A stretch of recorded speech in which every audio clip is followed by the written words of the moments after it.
Al inicio de la expansión del Evangelio, el apóstol Pablo y Bernabé recibieron la encomienda de llevar el mensaje de Jesucristo a los gentiles. Debido a su importancia estratégica para la difusión del Evangelio en Asia Menor, Pablo eligió a Éfeso como base de operaciones durante 2 años y 3 meses. En ese tiempo, él y sus colaboradores evangelizaron el oeste de Asia Menor, lo que dio lugar al surgimiento de las 7 iglesias mencionadas en el Apocalipsis. Estas iglesias estaban situadas en la provincia romana de Asia, actualmente en la parte suroccidental de Turquía. Las ciudades de estas iglesias estaban separadas unas de otras a una distancia promedio de 80 kilómetros, conectadas por rutas que, comenzando en Éfeso, terminando en la Odisea, trazaban un circuito en forma de óvalo accidentado. Según fuentes históricas del siglo II después de Cristo, el apóstol Juan ejerció su ministerio en Éfeso y en toda la provincia romana de Asia entre los años 70 y 100 después de Cristo. Durante este periodo, el emperador Domiciano intensificó la persecución contra los cristianos y Juan fue exiliado a la isla de Patmos por predicar la palabra de Dios y su testimonio acerca de Jesús. Después de 18 meses, fue liberado por el emperador Nerva y regresó a Éfeso para continuar su liderazgo. Para entonces, el cristianismo había ganado fuerza en la provincia romana de Asia. Por indicación de Jesucristo, Juan eligió 7 de las ciudades más destacadas y estratégicas de la región para transmitir un mensaje que desde allí podría extenderse a áreas periféricas. Éfeso, la primera ciudad mencionada, era la más relevante de la provincia. Además, debido a su proximidad a la isla de Patmos, distante a unos 65-80 kilómetros en el mar Egeo, fue la primera en recibir el mensaje. Durante esta época, las autoridades romanas empezaban a imponer el culto al emperador, lo que incrementó la hostilidad hacia los cristianos. A los creyentes de Esmirna se les advirtió de la persecución venidera, y a la iglesia en Filadelfia se le habló de la prueba que abarcaría al mundo entero. Algunos miembros de las iglesias abogaban por compromisos con el sistema romano, lo cual debía corregirse antes de que estas influencias socavaran la fidelidad de los cristianos en los difíciles días que se avecinaban. Jesucristo se dirigió a las iglesias para alentarlas a resistir las demandas del culto al emperador, probablemente bajo el gobierno de Domiciano. Mientras la persecución externa contra los cristianos aumentaba, la iglesia del primer siglo también enfrentaba desafíos internos: sufrimiento, oposición espiritual, herejías y apatía espiritual. Frente a estas circunstancias, los mensajes a las iglesias del Apocalipsis buscaban exhortar y advertir sobre las consecuencias del descuido espiritual. La urgencia de estos mensajes es evidente. Bienaventurado el que lee y los que oyen las palabras de esta profecía y guardan las cosas en ella escritas, porque el tiempo está cerca. En el Apocalipsis, las referencias temporales suelen ser cualitativas antes que cuantitativas, indicando el tipo de tiempo en lugar de su duración. Así, la frase "el tiempo está cerca" subraya la relevancia inmediata de las demandas del libro, pero también apunta a eventos futuros. La revelación a Juan tiene un doble alcance profético. Escribe lo que has visto, tanto las cosas que suceden ahora como las que van a suceder, decía Jesucristo. Las 7 cartas de Apocalipsis 2 y 3 pueden interpretarse desde diversas posiciones teológicas. La histórica considera las cartas como dirigidas exclusivamente a las iglesias del siglo I, sin implicaciones proféticas.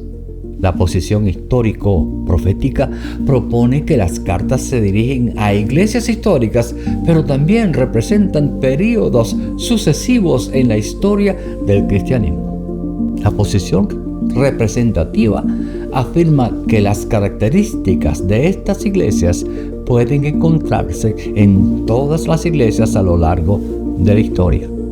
Algunos intérpretes ven en las 7 cartas un anticipo del curso descendiente de la iglesia hacia la tibieza representada por la Odisea.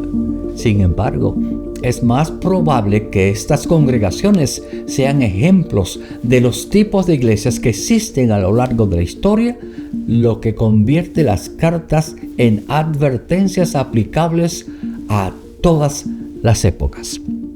Cada iglesia recibió su mensaje específico, el cual incluía referencias a las características de la ciudad donde ella existía.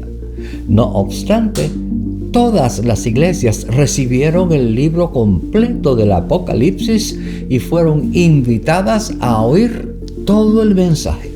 Asimismo, se les exhortó a vencer, implicando resistencia ante las pruebas venideras descritas en gran parte del libro.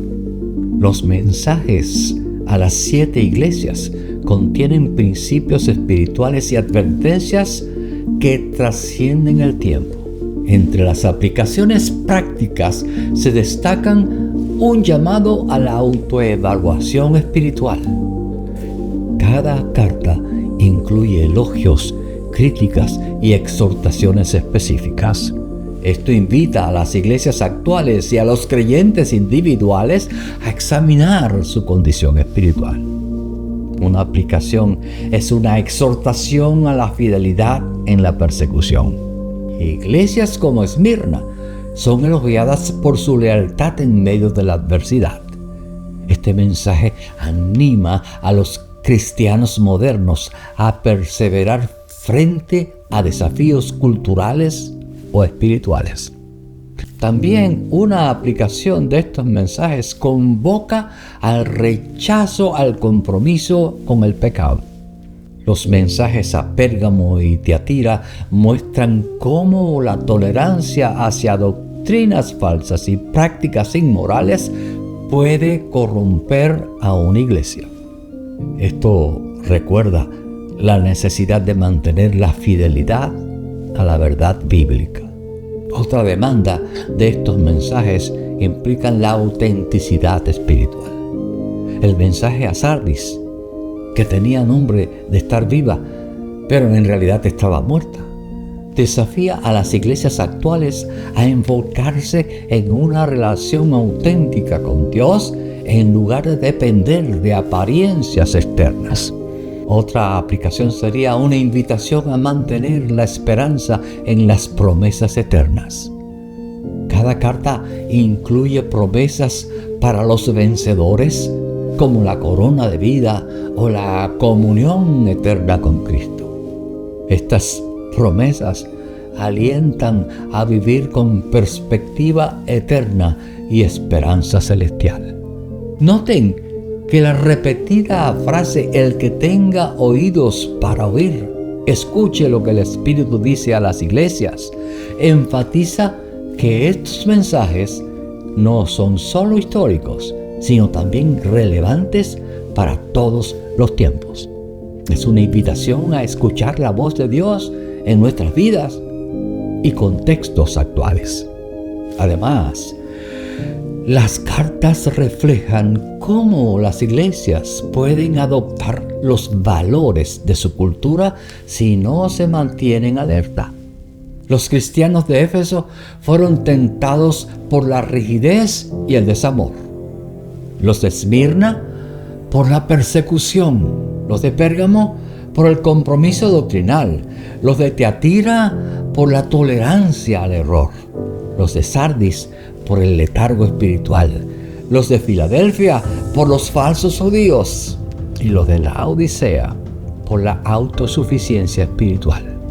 No cabe duda, los mensajes a las 7 iglesias no solo destacan las fortalezas y debilidades de comunidades cristianas pasadas, sino que también sirven como espejos para las iglesias y los creyentes contemporáneos.